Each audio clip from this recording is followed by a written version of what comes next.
dia, gente. Eu sou a Stephanie e hoje eu e meu grupo, que é composto por mim, pela Amanda, pelo Ricardo, pela Evelyn e pela Alicia, vamos falar sobre os juros simples e os juros compostos. Primeiramente, para a gente entender aí, a gente tem que saber a diferença entre calcular os juros simples e os juros compostos. E isso vai ajudar muito a gente a organizar a nossa vida financeira. E não é nem necessário a gente ser um expert em matemática para poder calcular, na verdade é bem fácil. De modo geral, os juros simples eles são calculados de acordo com o valor total e são mais comuns a gente usar no dia a dia, sabe? Já os juros compostos, e que também são chamados de juros sobre juros, como já diz no nome, ele é calculado o valor total mais os juros simples. E são mais comuns em transações mais longas, que vão até de anos ou vários meses. Oi, eu sou a Amanda Beatriz e eu vou apresentar, explicar para vocês o que são os juros. Apesar de não parecer, né, galera, os juros eles não estão aí para prejudicar a gente. Na real, que se a gente souber o que é e saber usar, eles podem até, tipo, ajudar a gente, tipo, nos beneficiar e afins. A palavra juros significa uma quantia de dinheiro aplicada ao valor de algo. Durante a nossa vida, podemos pagar ou receber esse valor, dependendo do tipo de aplicação financeira. Juros é o rendimento quando estamos emprestando dinheiro a alguém, considerando um determinado período e condições pré-estabelecidas. Vou dar um exemplinho rápido para vocês, que eu acho que fica mais fácil de entender. Quando atrasamos o pagamento de uma conta, são cobrados juros por isso. É um valor a mais que a instituição cobrou de você, e esse valor a mais é como se você estivesse compensando pelo atraso, né? Porque os juros eles foram aplicados porque a empresa ficou no prejuízo, porque tipo, ela entregou o produto, mas ela não recebeu o valor de volta e ela fica sem poder investir, né? E sem poder lucrar com esse dinheiro que ela não recebeu. Então, como a gente falou de investimento, agora eu acho que fica mais fácil de saber onde os juros se aplicam nesse caso. Quando investimos o nosso dinheiro em algo, é como se a gente estivesse emprestando uma quantidade de valor para a empresa ou para o banco. Isso aí se chama rendimento, porque a gente está ali rendendo o nosso dinheiro, né? Vou dar um exemplo. Na poupança. Quando a gente deixa o nosso dinheiro na poupança, o banco pega emprestado um valor que a gente depositou ali para fazer outras transações enquanto a gente não usa o dinheiro. Por isso que, na teoria, quanto mais tempo a gente deixa o dinheiro ali paradinho na poupança, mais ele rende. Ou, por exemplo, quando a gente investe em algo, quando a gente compra ações de uma empresa na bolsa de valores. Na prática, a gente também está emprestando o nosso dinheiro para a companhia comprar insumos, contratar mais funcionários, entre outras coisas. Para cada uma dessas operações é uma taxa de juros diferente. Bom, meu nome é Ricardo e eu vou falar um pouco sobre os juros simples. Os juros simples são uma taxa fixa que incide sobre o valor inicial do contrato durante o tempo combinado. Em outras palavras, os juros simples são um percentual que incide sobre a quantia de dinheiro. Pode ser de um empréstimo ou um investimento, por exemplo. Vou falar um pouco sobre a fórmula dos juros simples. C vezes I dividido por 100 vezes T igual a J.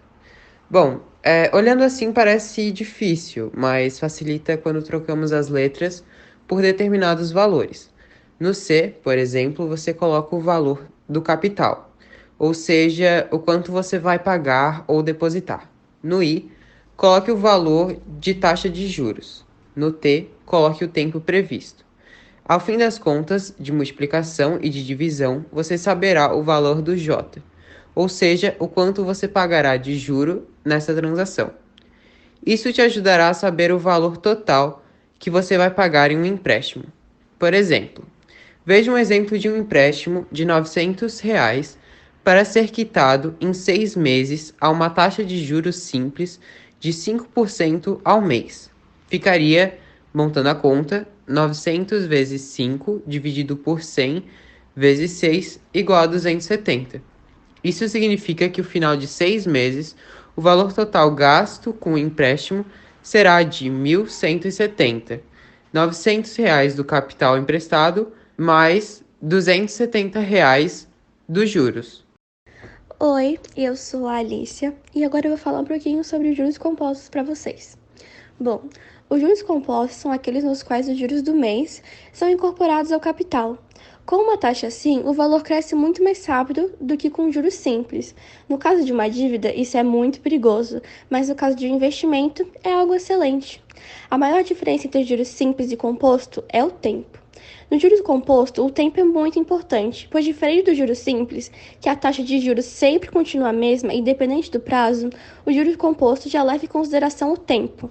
Quanto mais tempo, mais juros serão acrescentados, já que a taxa é calculada em cima do acumulado da dívida. O cálculo dos juros composto é um pouco complicado. Caso você fique confuso com as letras, não se preocupe, a gente pode trocar as letras por determinados valores, como por exemplo, C vezes 1 mais I dividido por 100 vezes T igual a M. No C, coloque o valor do capital, ou seja, o quanto você vai pagar e depositar. No I é o valor da taxa de juros simples, no T é o tempo previsto e o M é o resultado das somas, multiplicações e divisões, o valor total do que irá pagar com os juros composto. Veja um exemplo de um financiamento, que ficaria 50 mil, que seria o nosso C, para pagar em 2 anos, que é o nosso T, a uma taxa anual de 12%, que é o nosso I.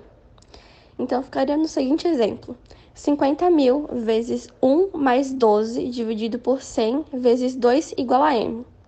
Assim sendo, 50 mil vezes 1,2544 igual a 62.720. Ou seja, ao final de 24 meses você terá pago os 50 mil que pegou emprestado, mais 12.720 de juros. Oi, galera, bom dia. Meu nome é Evelyn e eu vou apresentar para vocês as diferenças entre os juros simples e os juros compostos. De início, a gente já viu que o valor dos juros simples sempre continua o mesmo e ele é muito usado no nosso dia a dia, ao contrário dos juros compostos. Se você compra uma mercadoria com determinada porcentagem de juros, esse valor permanece assim até o fim. Um exemplo que eu tenho aqui para dar para vocês é: se você empresta R$1.000 para o seu colega, com a condição de 5% de juros ao mês, todos os meses você terá um rendimento de R$50 e no primeiro mês serão R$1.050, no segundo R$1.100 e assim em diante.